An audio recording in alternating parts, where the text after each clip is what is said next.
So, getting to the Vincent Price stuff, the first appearance you did with him, of course, was Return of the Fly. So, tell me a little bit about that, if you would.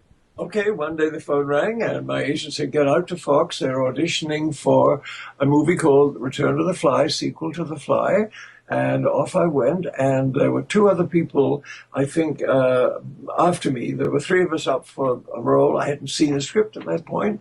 And I went in and met Ed Burns, who had written and was about to direct the movie, and his colleague, the producer.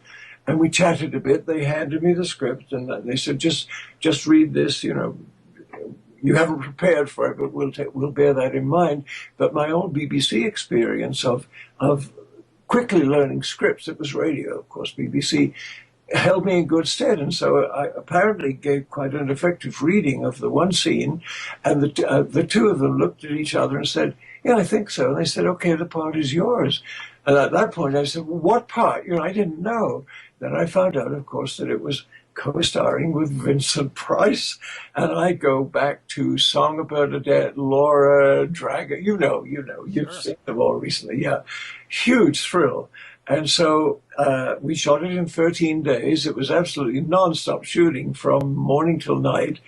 And I was understandably nervous. My first scene with Vincent was 6'4", and I'm kind of looking up at him, trying to remember my lines. It was CinemaScope, so it's not like talking like this. Back then, you had to use up that space and keep moving to fill up, the wide screen. So I'm bearing all this in mind and focusing really on my part. We did the first scene. I went into my little canvas dressing room and I'm studying the next scene. Vincent stuck his head over and said, what are you doing, kid? I was kid for the rest of my movies. Vincent, what are you doing? I said, oh, Mr. Price, I'm just going over the next scene. Well, he said, I like a social set, There's a chair out there with your name on it, so get your ass out here. And so he broke the ice with me and we became friends for life. Oh, that's fantastic. So, did you get a chance? I know you said 13 days, breakneck schedule, to, besides socializing on the set, do anything outside the set with him? Oh no, not in that movie. I did it, much to tell you about Master of the World, Okay. but not on that one. So after Return of the Fly, you shot it, I guess, 58, 59. A couple years later, you get the call, Master of the World. How did that come about? Following you, well, thank you, Mark Damon. I think Mark had done either The Pit and the Pendulum or one or two of The House of Usher. The House of Usher. And for some reason, on a Friday, and Master of the World was to shoot on a Monday, Mark decided he wasn't going to do it. And he just upped and left for Rome, I think, to make an Italian picture. Thank God, Vincent Price was out at the Old Republic Studios where they were about to shoot, getting wardrobe, and he saw people running around saying, what are we going to do? We've lost what do we do? Vincent said, well, you could try that young guy I just worked with last year in Master of the World, so thank you, Vincent Price, too. They rushed me out. I met William Whitney, and William just said, well, if you want it, the part's yours. And so that's how that came about. And at the same time, my nifty agent said, okay, we've more or less got him over a barrel. She put it more politely than that, I think. And so let's get a two-picture deal. And that's how Tales of Terror was included in that package. Since it continued this social circle during that movie, so you got more time to hang out with him. I Oh, think yes, indeed. Also, the Republic Studios weren't air-conditioned. This was August of 1960, and it was hotter than hell in there. So the moment William Whitney said, cut, we all ran outside and sat in chairs in the shade outside. The crew, of course, had to stay in and fix up for the next take, the next scene. And we were sitting out there, I don't know, one Friday, I think, and Mary Webster was sitting next to me, and Vincent's chair was behind us, and he was talking to somebody.